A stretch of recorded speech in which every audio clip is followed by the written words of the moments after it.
Hello and welcome to the intersection between your health coverage and financial wellness in retirement. Thank you for joining us today. We're really excited to have you participate in this great conversation. We're joined today by Andy Firmin. Thank you, Andy, for joining us. Andy is an expert when it comes to understanding your health coverage when you're working for a company in the United States and what you need to worry about when you're approaching retirement, how you can plan for having the right health coverage for when you retire, and help you understand what you need to focus on when you are in retirement regarding your health coverage. So we're really glad that you can join us today and help us understand all of the different issues that come up. And most importantly, I want to thank you for your tagline. It's your health, your wealth, and worry less and health more. I think that's a really important way to think about retirement in a very positive way. So thanks for letting us use that tagline in our program today. We all have a goal about retirement, and we all struggle to get there. You know, we work really hard our whole life to provide for ourselves. If we have a family, providing for a family, we do a lot to get to that time when we think about when we're going to retire. And in the United States, thinking about retirement, and I'm sure this is true wherever you are in the world, it's unsettling and it can be confusing. And we ask ourselves these questions all the time. When should I sign up for retirement insurance? What should I do about my employer's health insurance while I'm working? If I'm working in retirement and I'm getting coverage from the government, what should I do about my employer's health insurance? Those questions are so complicated and hard to unravel for people. There's also so many different additional insurance options that I could buy when I do retire and I'm on the government insurance. How do I choose which one's right for me? So, we want to try today to help give you a very simple roadmap and help you with points along the way that you could think about and remember so that as you navigate through this different path, come up with a decision tree that helps you uh, understand what's available there and provide yourself with a health plan or retirement plan that you're very comfortable with. So I wanted to remind everyone that we did publish an article that was on our registration site about what's happening today. It's a recent article and very valuable for you to understand what's going on and what you should be aware of. And Andy mentioned to me earlier that he has a couple of other articles that we'll make available to everybody when we're at the end of the program. And we'll include that in our survey that we'll send around, asking you for some feedback about the program. And then you can get access to those questions. So let's jump right into the conversation. We're going to have a conversation. Andy and I are going to talk about some important questions that we came up with. If you have questions along the way, please don't hesitate to just ask them. You can type them into the chat. We'll keep track of them. We'll give everybody a chance at the end to answer your questions and make sure you get heard and get the answers that you're looking for. So let's jump right into it, Andy. The first question I'm going to ask you is, tell me a little bit about your family. Yeah, thanks, Cliff, and thanks for having me on. Uh, I'm very fortunate. I've got a lovely wife and my two kids. I have an 11-year-old son and a 14-year-old daughter. I'm very fortunate. Both my parents are in good health and financially secure. But I have seen the other side of things when it comes to caring for an elder parent. My in-laws, my father-in-law struggled with Alzheimer's and dementia for many years, and my wife's side of the family is Sicilian. So when it comes to asking for help, that was challenging for them. So taking care of their mom and dad and caring for their father throughout his retirement years while working and raising their own family brings its own stressors and its own challenges. Agreed. I have a very similar experience. My family's from Russia, and so I think the philosophy about taking care of your family and your family members is very similar to the Italian philosophy. My family has very, very strong genes. My father lived to 94, and my mother is 100 Wow. and fantastic, great health. She lives in an assisted living facility, still mobile, can take care of herself, very alert and engaged. She has no issues with dementia or Alzheimer's or anything like that, other than just some physical, getting old kind of things. Um, the reason I bring that up is because we, as siblings, there's four of us, had to take care of my mom's financial situation because, she did run out of money. And it's a good thing that she ran out of money and that we're able to take care of her because she's here. And she's at such an incredible age and she's such an incredible woman. But I think as we have our conversation about planning and what you need to take care of financially and how that intersects with health and what to worry about health, having that situation with my mom as a backdrop, I think can play positively into the conversation. So I want to find out from you what you're seeing in the workplace today when we talk about age and demographics. Share with me a little bit about what you're seeing in your work. Yeah, so we do work with a lot of employers, and what we're seeing in the workforce today is one, increase in diversity. More women in the workforce, more ethnical and cultural backgrounds in the workforce, and that's changing company culture, right?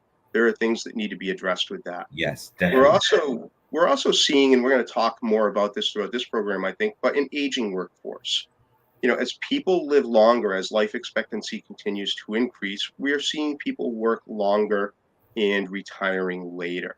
And that Correct. presents its own types of challenges for employers around things like health plans, challenges with retirement planning, challenges with succession planning, Yep. adapting to the needs, Cliff, of older workers, right?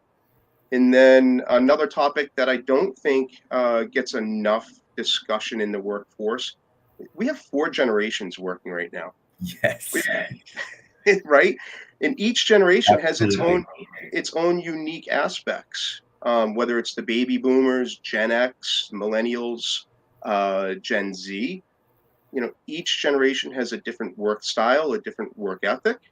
Each generation has different communication styles and different expectations. So, how does an employer deal with those different aspects and those different dynamics? And then something that over the last couple of years has garnered a lot of attention, obviously, is the remote aspect of work. Yes. Yep. But from an employer perspective, from a benefits perspective, that brings its own unique challenges. When you start employing employees from across state lines, what does that do for policy and regulation? Which Mhm. state's rules do you follow? Right? How do you adopt a health insurance plan and other benefit programs that work across state lines and with different geographical areas? So that brings its challenge with remote work. And I think we're going to continue to see that. Employers are no longer bound to hiring and retaining employees in a certain geographic area. Correct. But as those issues and those topics continue to come up, I think those employers who are able to adapt and have a little bit more flexibility, I think they're going to find a little bit more success and find it to be less stressful along the way for both their employees as well as their customers, right?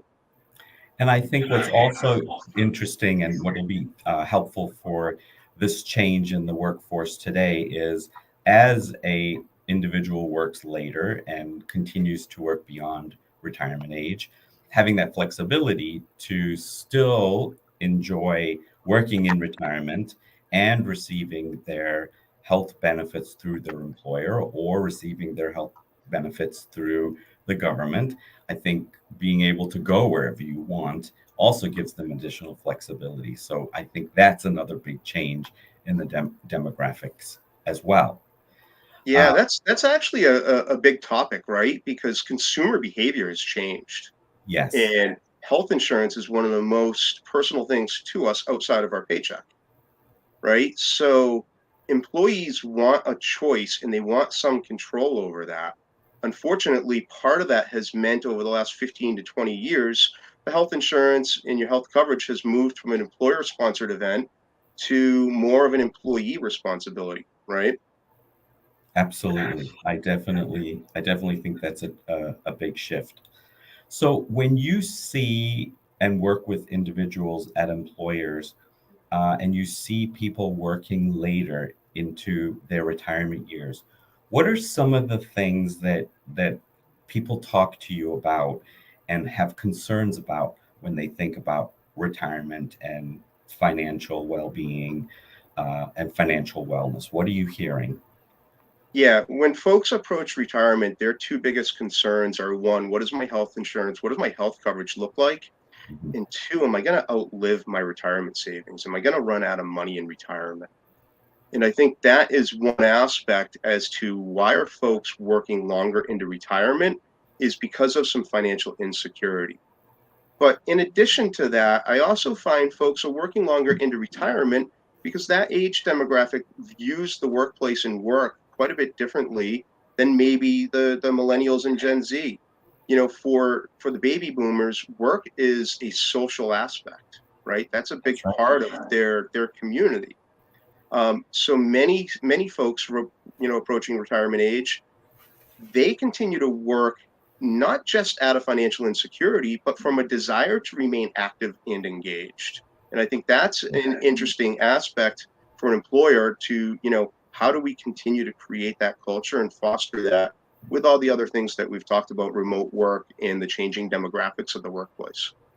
I remember and think back to when I was, graduating college, maybe working 5, 10 years.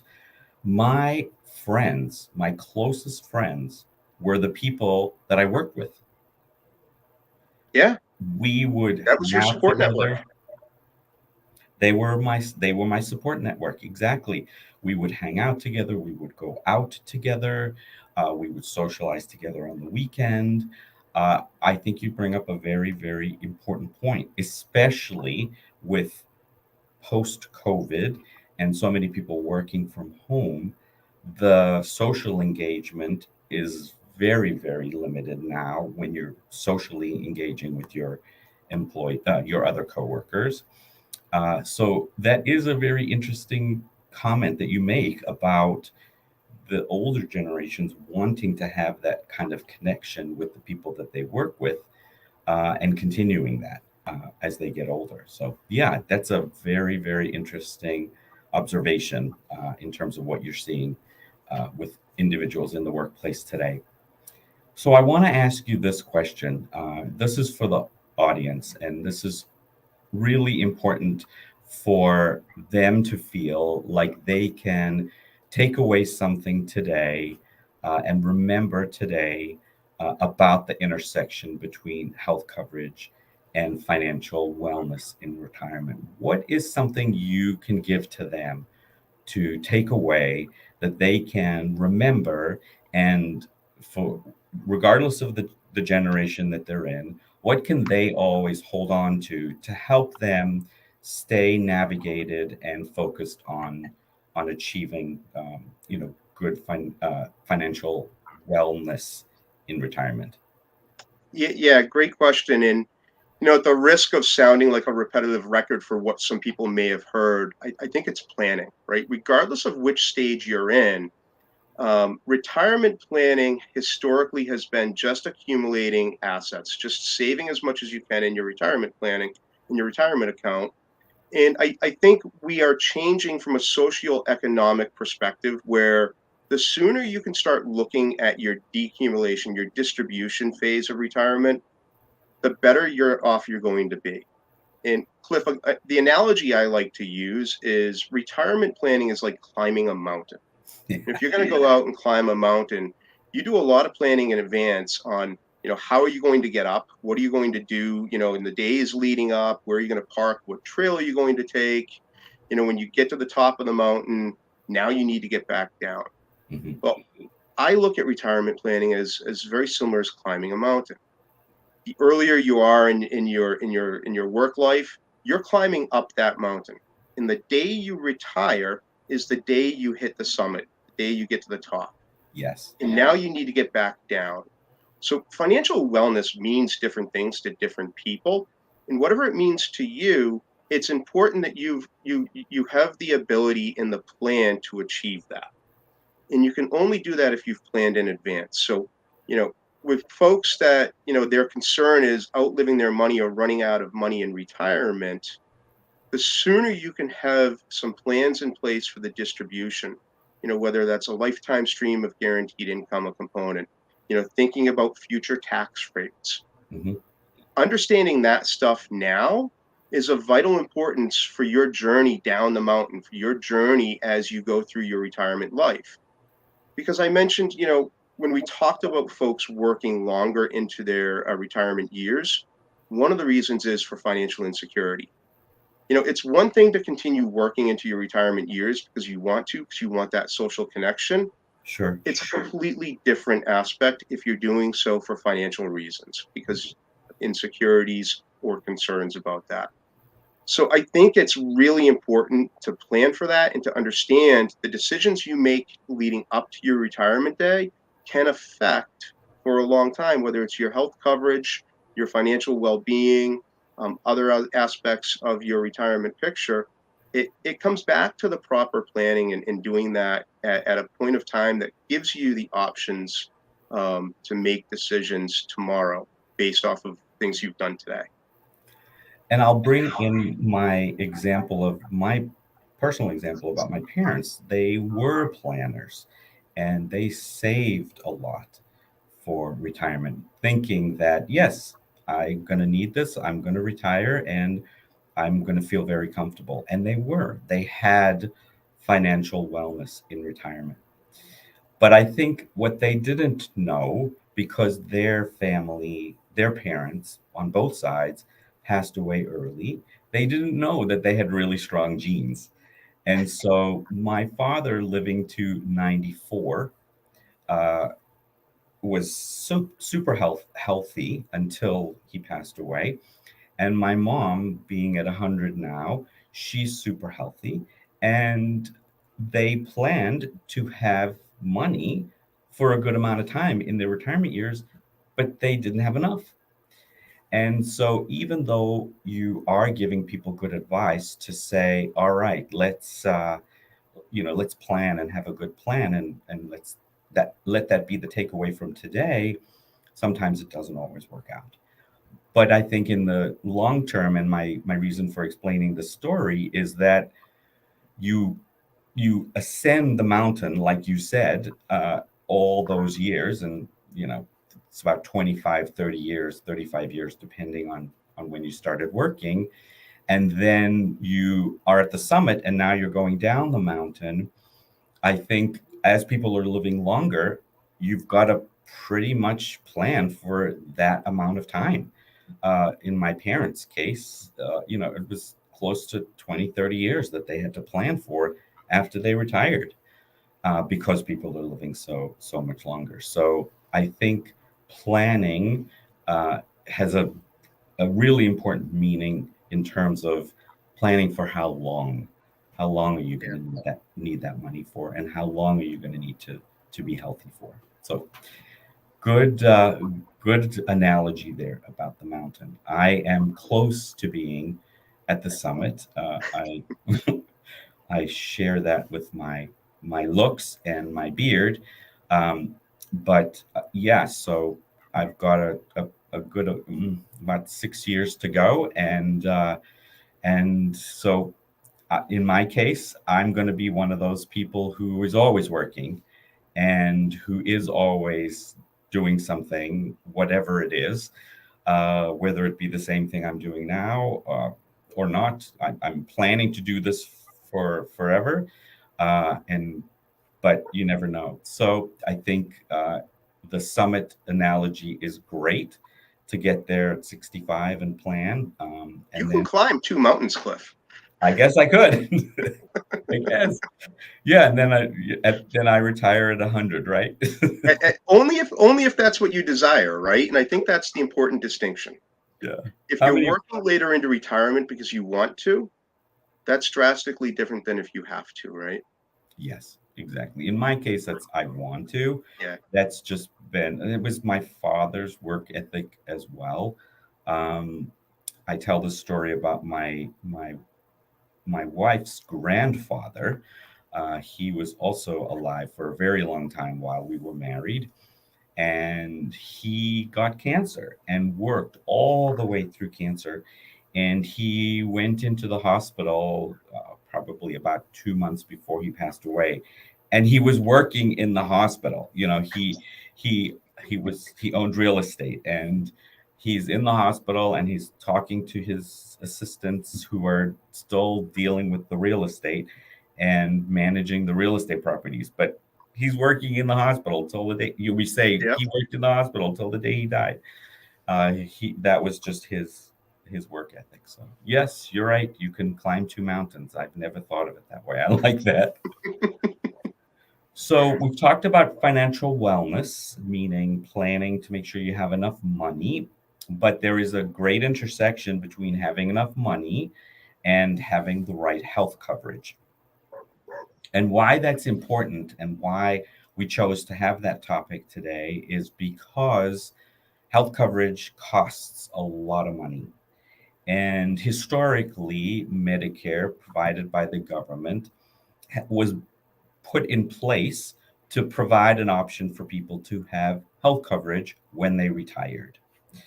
And therefore, the understanding was that Medicare would cover them fully until they needed it, until the end, whenever that end was. But when they planned for Medicare, they didn't plan for it running out of money.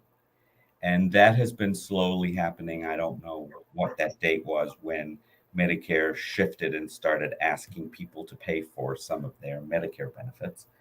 But today, if anybody is nearing retirement age in their late 50s and in their retirement years, they can see the benefits falling away, and them having to pay more. And then there's what do I do to help supplement that? Is really where we're going here with this topic. So yes, I need to make sure I have enough money for me to live, but then I also now need to make sure I have enough money to pay for my health coverage. And then what does that health coverage look like? So let's start that part of the conversation with a description of what's Medicare. So for people who are on the plan on the show today, um, they might not even know anything about Medicare. So let's start there and tell us what the basics are for Medicare, the A, B's, and Yeah, that's a great segue because I truly do say it's the intersection of your health coverage and your financial wellness in retirement, right? We need to have the right health coverage, but we don't want to be spending more money than we have to for it. But also, if we need to use it, we don't want to be spending too much money in that situation either.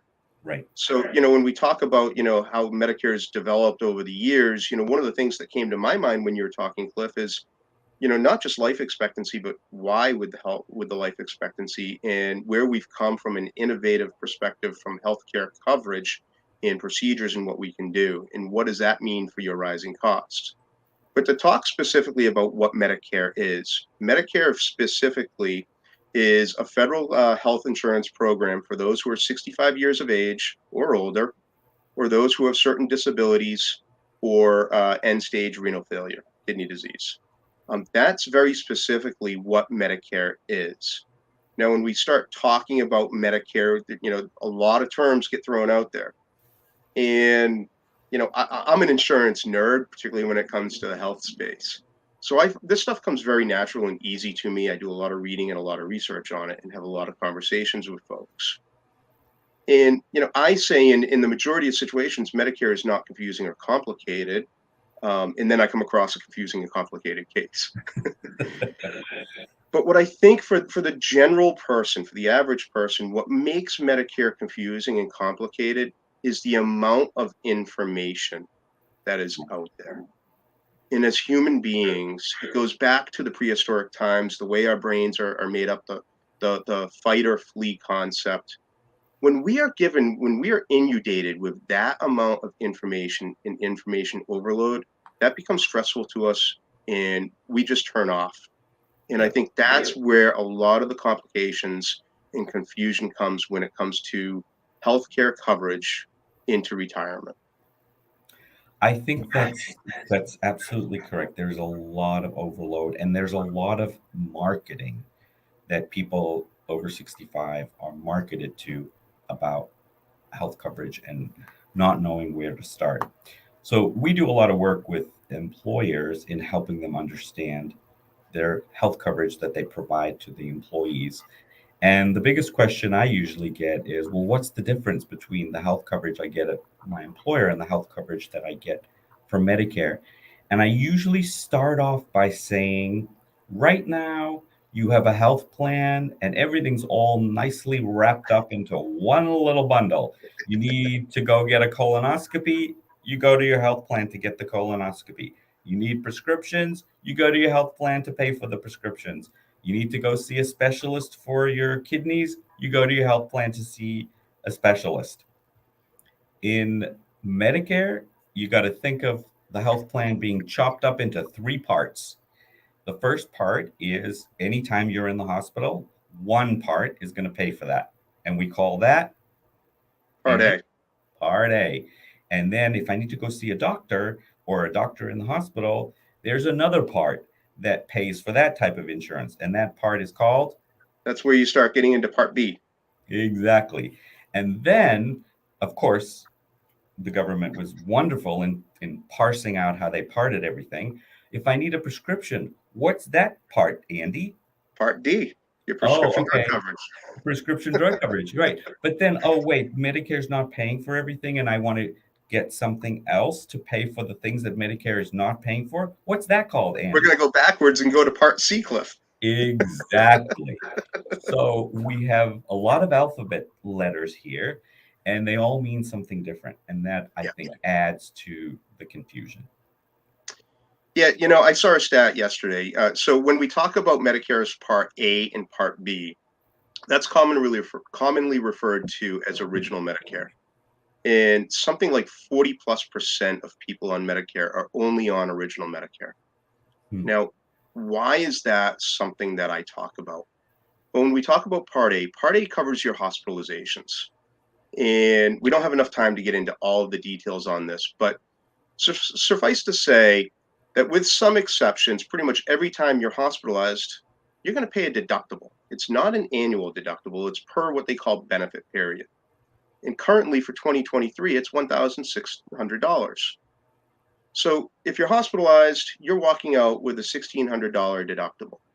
And then when we talk about Part B coverage, that's our coverage that covers our doctor's appointments, our lab work, maybe durable medical equipment, that type of stuff. But again, there's a small annual deductible, but the real important aspect is Medicare only pays 80% of that bill. Yep. So, Cliff, if you have Part A and Part B and you go to your doctor and the doctor's bill is $1,000, the doctor's going to send that to Medicare. Medicare is going to send back a check for $800, and the doctor's going to send you a bill for $200. So 40+% of the people on Medicare only have that coverage. Yep. They don't have any, then their financial risk is unlimited based on how often they go to the doctors, what procedures they have, and how often or frequent they're hospitalized. And So, as they get older, the occurrence or reoccurrence of more hospitalizations grows. correct. So that's why I say this is the intersection of your health coverage and financial wellness in retirement, because your financial exposure, your risk is unlimited. The health plan that you and I have right now, Cliff, there's this thing built into it called a maximum out of pocket expense. It's called a MOOP.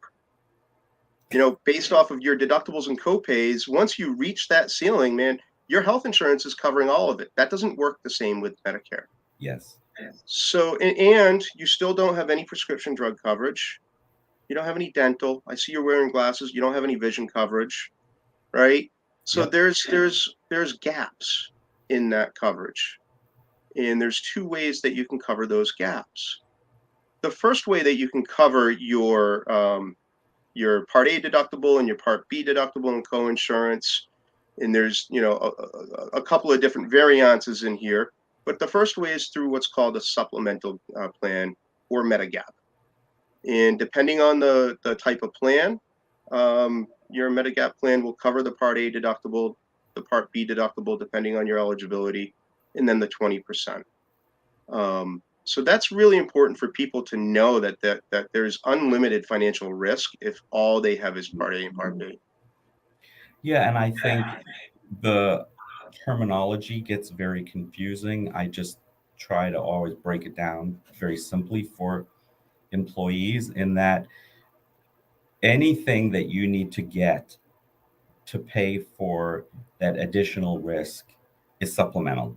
The words don't matter. It's just Yep. all supplemental that you have to pay for so that you could manage that increased risk of health insurance costs that might come up later in your retirement years. What's important now, and I want to add this component to the conversation, is employers. I don't think it has been a huge uh, item on the radar of employers up until recently. And when I say recently, maybe 10 years ago, Yeah. employers really didn't pay any attention to when somebody retired and what was the impact of them switching from their employer health plan to Medicare. Yeah. Why that became so important and uh, so critical to individuals is because employers' plans were changing and employees had to pay more out of pocket in the employer plans. And then they're now reaching retirement age and switching over to a Medicare plan. So, why should employers now care about Medicare? Why is it so important to them to pay attention, provide education to their employees, help their employees understand that there is a big overlap and there is issues and risks that employees should consider about switching to Medicare? Yeah. So I think it goes with the um, employees working longer into retirement, life Right. expectancy, right? So I think historically speaking, employers didn't necessarily need to be aware of Medicare or have conversations with employees because employees, quite frankly, simply retired and went on Medicare, right? But now that employees are working longer, we have situations where I meet with numerous people per week who are still working, approaching retirement, and others who are approaching their 65th birthday and planning on working a couple more years. And their question is, do I have to go on Medicare? Should I go on Medicare? Should Yep. I continue my employer plan or should I do Medicare? Which one or both? So I think, as we look at the way the workforce has evolved, particularly for those baby boomers in that population, historically speaking, the baby boomers have always gotten their health care from their employer. And Mhm. when there's been a question about their health care, they've gone to the employer for those questions. Yep. And that's the mentality that folks have grown up and worked through their working careers with. And I think that's why they go to the employer first stop. And today's HR role has dramatically changed, Mhm. right? um, Human resource personnel, directors of operation, they're wearing many hats, and we just don't often know what we don't know. And I Correct. think that's the biggest challenge for employers is questions, and they don't know, and they don't have the resources or the time to go and get that question answered. So if I'm an employer and I'm watching this podcast today, what what path would we suggest they take to answer the question, well, why should I care as the employer? We understand why. Now what should I do about it? What do you suggest? Yeah, I think bringing in someone to do a Medicare 101 overview for your employees is very helpful. And the reason for that is now it's taking the questions and the onerous and the responsibility off the employer. Exactly. And I think, there are some compliance concerns, depending on the size of your of your group. You can't necessarily guide someone off of your health insurance plan onto Medicare. Right. There's some compliance and regulatory questions about that.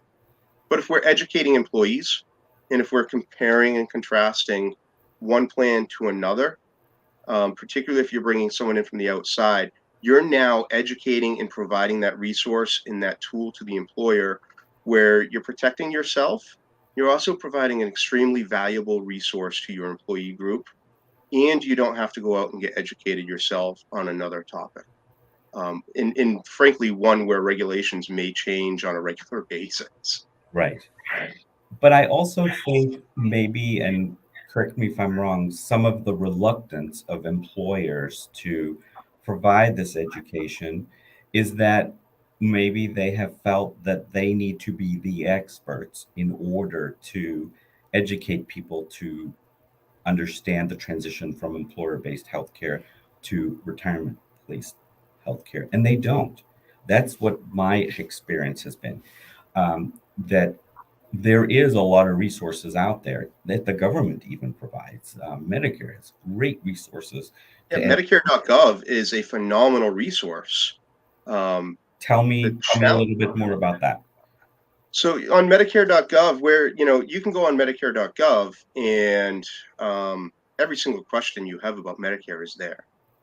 The challenge is, again, I go back to information overload. If you're looking for a specific question, it can be challenging for you to find out where that is. And the typical internet browsing syndrome comes in where you go down multiple links. One of the things that I advise folks to do is first, grab a copy of the Medicare and You publication. It's downloadable and everyone can order a copy.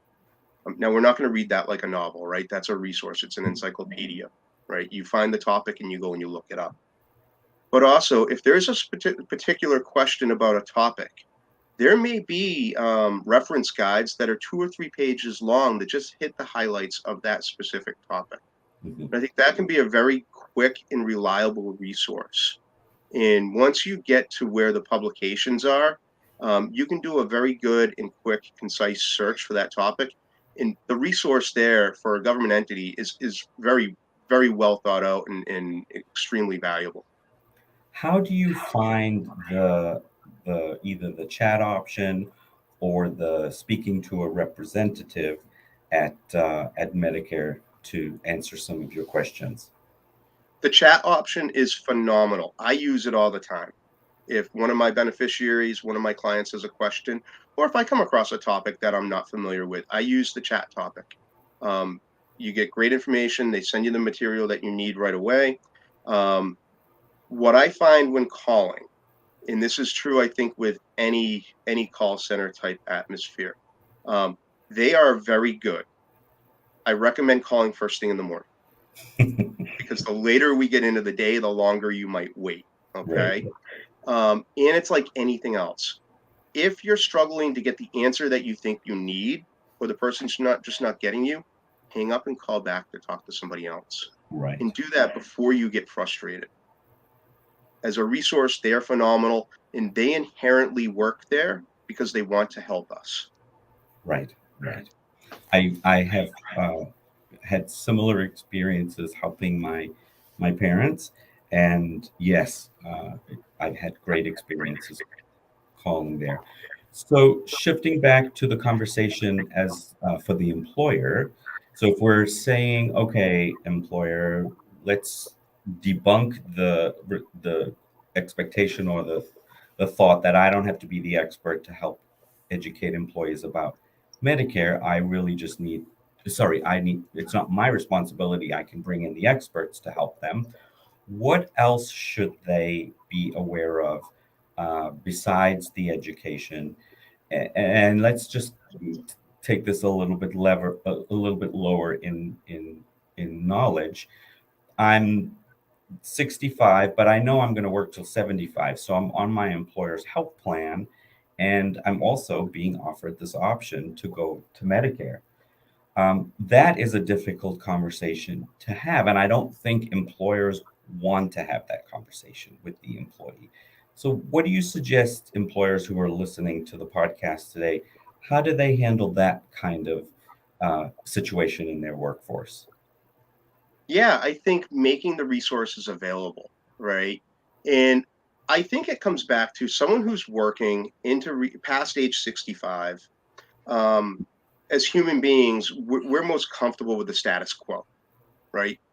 As people, we don't like change.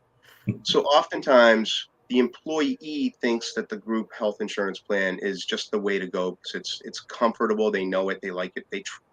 They generally trust it, right?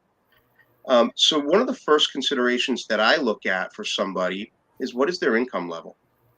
Because there's this thing called the Part B premium that's driven by income. So if you're still working and still drawing income, there could be situations where your Medicare coverage, if you elect that option, costs more than your employer coverage. But Mhm. here's the other thing that employees don't necessarily know. They don't know, or they may not be looking that closely to see, is there a younger spouse Right. that's on the plan?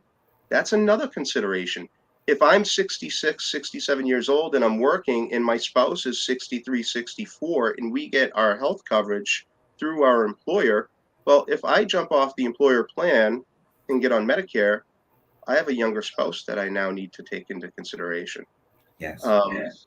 Generally speaking, most employees, when we talk about health coverage and we're talking about what might be the best option, we're talking about something that's very personal. HIPAA compliance comes into play.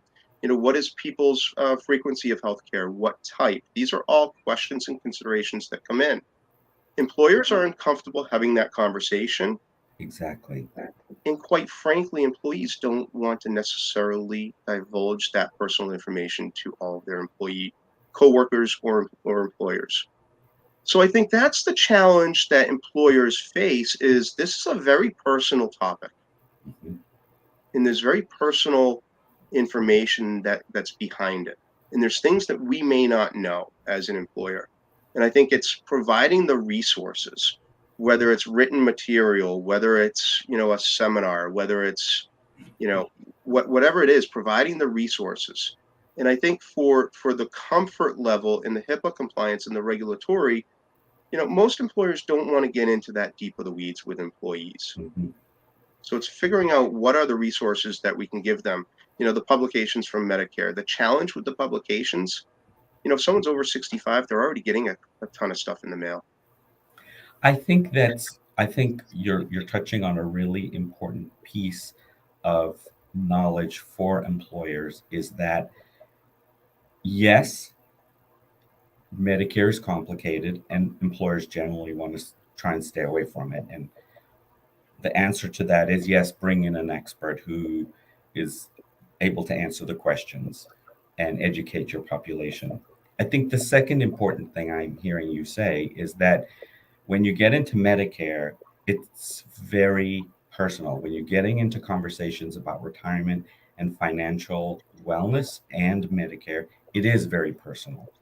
When you're an employee and you're under 65, those conversations aren't as personal that the employee is having with human resources. And I think if employers who do have populations of people in their 50s and beyond into their 60s and into their 70s, if they can take away from today an understanding that they don't have to become experts and they don't have to have that personal conversation with individuals.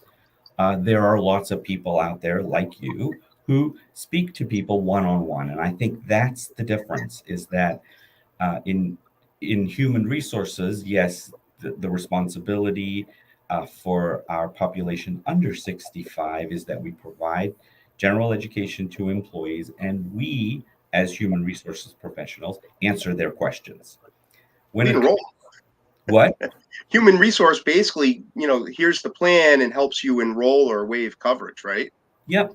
But when you turn 65 and now you're into this conversation about what's your financial wellness and what should you do about your health coverage and tell me about your spouse and does your spouse need medications and are they ailing and all of that, that's very personal. And so yes, that needs to go to a one-on-one conversation with somebody who's not connected with the organization so that you Yeah. can give so they can receive educated advice and then they feel comfortable and there's no concern.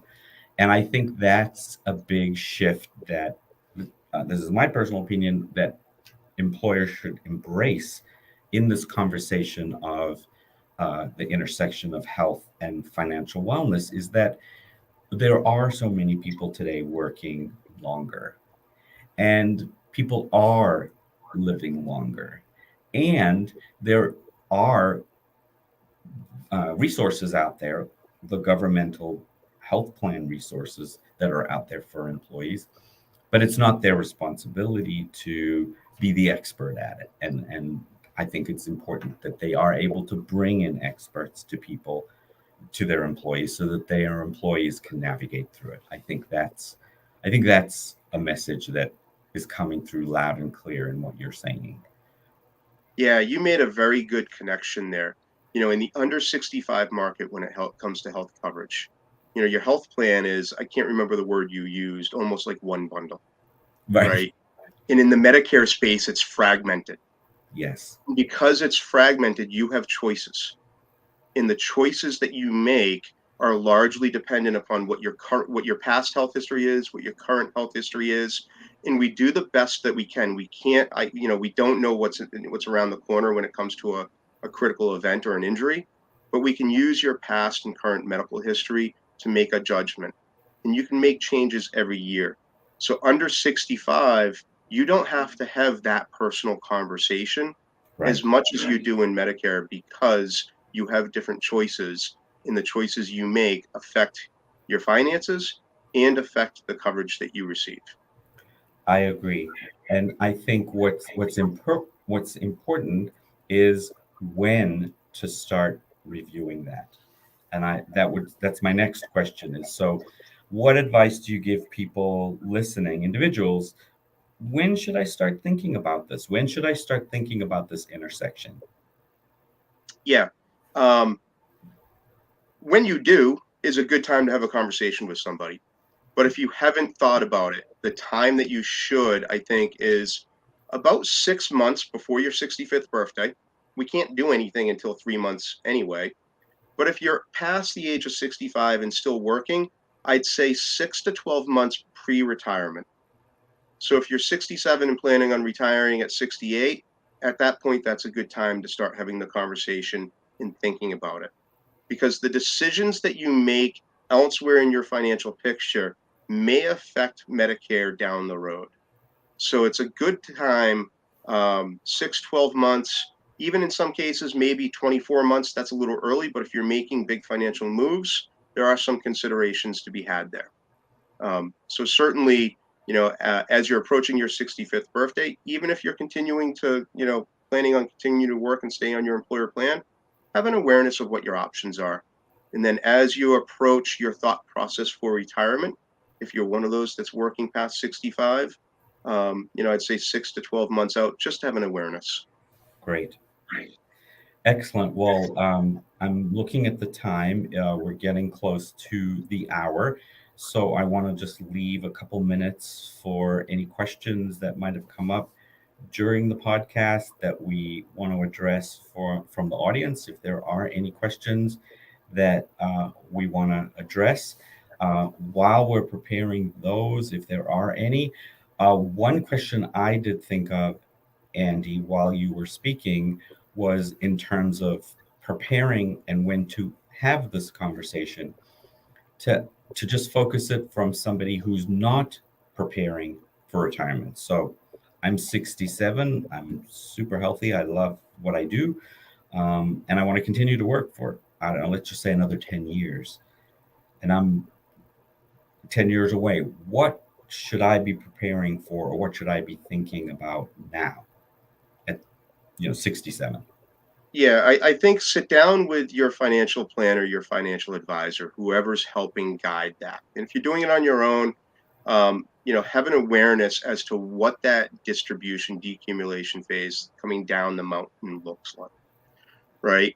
I'd say take a look at where we've been as a country socioeconomically, and what does tax rates do to your retirement planning and picture? Mhm. Um, are there adjustments that you need to make based off of those potential changes that may come down, right?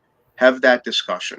Have a discussion saying, hey, with whoever's helping you with that planning, have the discussion like, if I was 65 today and this is the amount, how would I spend it? How would I come down the mountain, and how far does that bring me? Because that can affect the plans and changes that you make today and can help the decisions that you make over the course of the next 10 years. Got it. I think that's helpful because, like we said earlier, people are working longer and living longer, and they're not even thinking about retirement. But now that they're beyond 65, the idea of what should I be doing now for the next 10 years is also important to ask. The thought that comes to mind is I maybe I pay a lot for my health insurance at my employer. Maybe they, I maybe I have a high cost plan and my contributions are really high, and so therefore, should I consider not doing that and tapping into my Medicare? And that was my next question. I can tap into Medicare even while I'm working, correct? Yeah. I'd also add, one of the things as you talk with whoever's helping you with your retirement planning, um, there are other accounts, health savings accounts, health reimbursement accounts, Right. different ways that you can save tax advantage.